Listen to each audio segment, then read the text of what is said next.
Je disais dans la première vidéo que ça allait être la rentrée pour tout le monde, hein, et le monde de la justice ne fait pas d'ailleurs ne fait pas d'exception à cette règle. Et dans le cadre en fait de cette rentrée que l'on appelle judiciaire, le procureur général fait un petit discours en face, je crois, hein, de tout le monde judiciaire, des pontes, mais aussi justement de tout ce qui est gestion, etc. Et donne finalement un discours où il essaye de donner une espèce de... Ça peut être un avis, ça peut être... bon, c'est un discours, quoi, merde sur l'état de la justice. Et dans ce cadre-là, le procureur général de Mons, qui est une ville au sud du pays, eh bien, il n'a pas été par quatre chemins pour critiquer la gestion par le politique de la justice et surtout des ingérences qu'il peut parfois laisser paraître. Bref, on va tout de suite lire l'article, c'est un article de la RTBF hein, qui nous parle de tout ça, un article d'ailleurs qui date du 1er septembre, donc d'il y a 4 jours. J'avais oublié de le dire d'ailleurs, l'article précédent aussi datait d'il y a quelques jours, bref, ne soyez pas étonnés. Rentrée judiciaire, le procureur général de Mons s'en prend au monde politique. C'est la rentrée judiciaire pour le judiciaire aussi. L'occasion notamment, dans chaque cour d'appel, pour le procureur général de faire une analyse critique du fonctionnement de la justice, ce que l'on appelle une mercuriale. À Mons, la classe politique s'est retrouvée ciblée. Le monde politique a, selon le procureur général de Mons, pris un peu trop le pli de s'en prendre à la justice. Ces prises de position sans nuance de femmes et hommes politiques font un tort considérable au pouvoir judiciaire et, partant, portent atteinte à son indépendance dans la mesure où ils jettent le discrédit et sapent la confiance des citoyens. Ignacio de la Serna insiste. Je trouve son nom d'ailleurs, je me verrai juste une petite parenthèse, je trouve son nom extrêmement stylé et assez comique en fait. De la Serna, je sais pas ce que ça veut dire, mais je trouve que c'est... Enfin, dans ma tête, genre, il aurait pu être que procureur ou un truc du style, quoi. Il est classe, son nom j'aime bien. Quand elles ne témoignent pas d'une volonté populiste, opportuniste et démagogique, elles sont souvent le fait d'une ignorance complète de la réalité du système judiciaire et de l'application concrète des règles du droit, sur le terrain. D'ailleurs, je vais en profiter pour dire, j'ai suivi sur Twitter un compte qui s'amuse à mettre en exergue justement tous les fameux avocats improvisés sur les réseaux sociaux, que ce soit sur Twitter, Facebook, Instagram ou autre. Et c'est vrai que c'est assez marrant de se dire que parfois... Il y en a qui affirment en fait parce que voilà, moi ça m'est déjà arrivé de donner une opinion ou une réflexion sur le fait que probablement que ça se passera comme ça ou que légalement il n'a sûrement pas le droit de le faire ou que voilà, tout, ça nous est tous arrivé. Mais il y en a qui non, c'est pas qu'ils pensent, c'est qu'ils savent. Ils savent que ça, ce n'est pas légal. Ils savent que le vaccin est interdit par la Cour européenne ou je sais pas quoi. Et donc, ce compte-là met ça en exergue et on se dit, mais c'est vrai qu'au final, la justice, c'est parfois des fonctionnements très complexes avec des lois qui ont parfois justement des exceptions ou des trucs du style. Et donc, faut quand même faire un peu gaffe à ce qu'on dit et surtout à ce qu'on entend parce que les politiciens, il y en a plein qui ont le diplôme de juriste mais ne servent à rien. On l'ont un peu oublié, on va dire. Et il y en a aussi qui n'ont pas du tout ce diplôme et qui n'en connaissent rien et donnent leur avis sur des trucs en mode ça devrait être illégal alors que parfois c'est déjà illégal ou que parfois ce n'est pas illégal pour de bonnes raisons, etc. etc. Bref, faut faire attention quand même à ce que les gens affirment. Ingérence. Le procureur cite Theo Franken. Ah, Theo Franken. Oh là là. Alors, secrétaire d'État dont son parti c'est la NVA, je vous en avais déjà parlé, un parti de droite, voire droite dure, a lancé une campagne sur les réseaux sociaux contre le gouvernement des juges en appelant ceux-ci à ne pas ouvrir les frontières. Cette campagne fut portée par des slogans lourds de sens. Pas d'astreinte et pas de juge coupé des réalités. Pas de papier belge pour chaque demandeur d'asile dans le monde. Car à l'époque, Theo Franken, effectivement, était secrétaire d'État à l'asile et à l'immigration. Je crois qu'on dit l'immigration ou à la migration.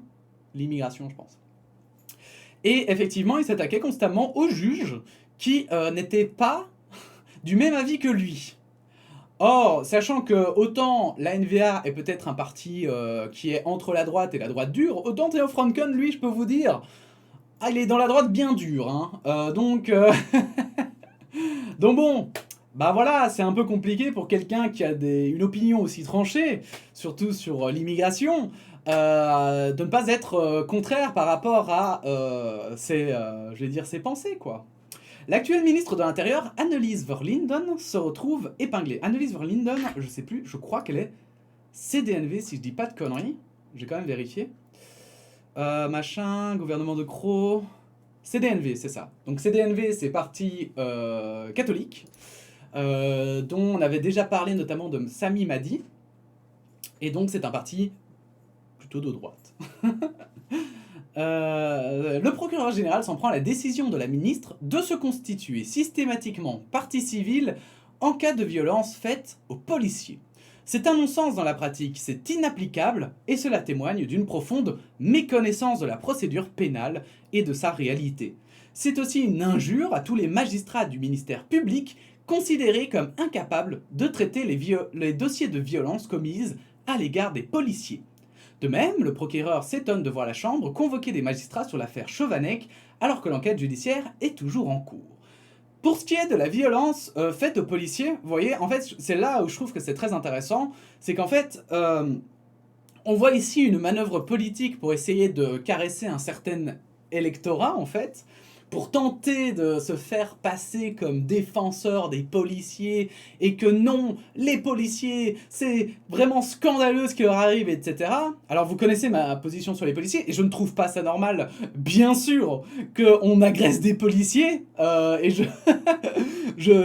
voilà, enfin je veux dire, c'est normal que les policiers qui se fassent agresser soient défendus, ça me paraît logique, sauf que, en fait, la justice a déjà pensé à tout ça. Et il y a un fonctionnement, il y a un système.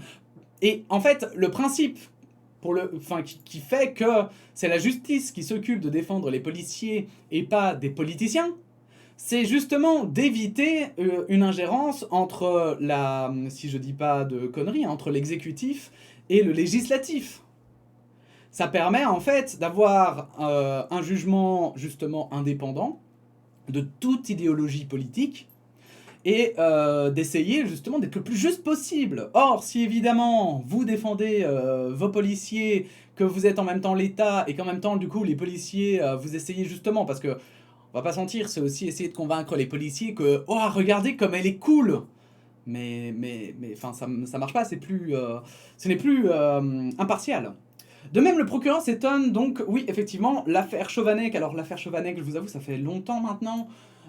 C'est une histoire très très sombre qui a eu d'ailleurs des répercussions jusqu'en France, avec notamment des politiciens qui étaient embrigadés dans des détournements de fonds, dans de la fraude, mais aussi avec un mec qui s'appelle justement Monsieur Chovanec, hein, qui était justement jugé pour corruption, etc. Enfin, c'était vraiment du gros bordel, et donc on voit que l'enquête n'est toujours pas terminée, ni même, je crois, les jugements, et la Chambre convoque déjà les magistrats, mais donc c'est faire en quelque sorte une pression, en fait, sur les magistrats qui s'occupent de l'affaire, pour tenter de les faire plier d'un côté ou de l'autre.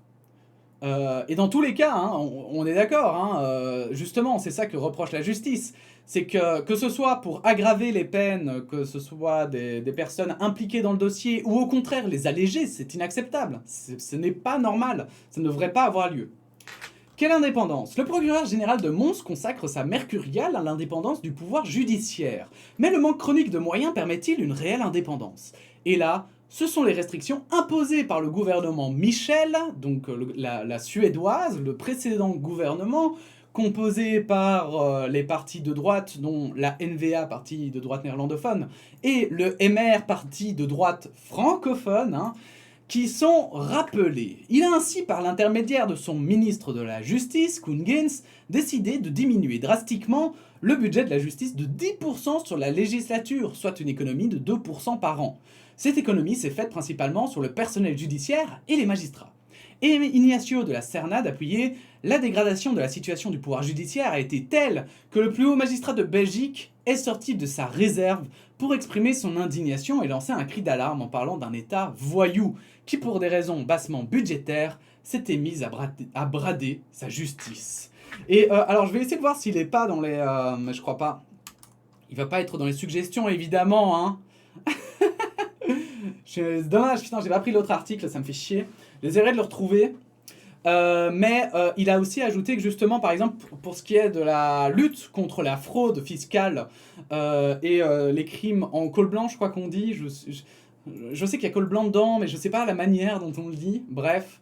Donc justement, tout ce qui concerne la fraude à grande échelle, hein, eh bien, le procureur de Mons a dit qu'effectivement, le problème, c'est que maintenant, ils vont pouvoir plus que se focaliser que sur quelques affaires. Ils n'ont plus assez de personnel parce que leur personnel a baissé de 30%. De 30% en 20 ans. Donc 30%, c'est gigantesque, quoi. Et du coup, ils vont pouvoir plus que se focaliser sur certaines affaires et plus sur d'autres parce qu'ils n'auront pas le temps, en fait. Ils n'auront pas le temps. Et donc, en fait, il y a des gens qui... parce que moi, je trouve... Voilà. Je pense que, éthiquement parlant, on rentre dans l'éthique, et bien sûr, c'est mon opinion, hein, mais je trouve qu'éthiquement parlant, entre un... Je vais dire comme ça, mais je vais dire...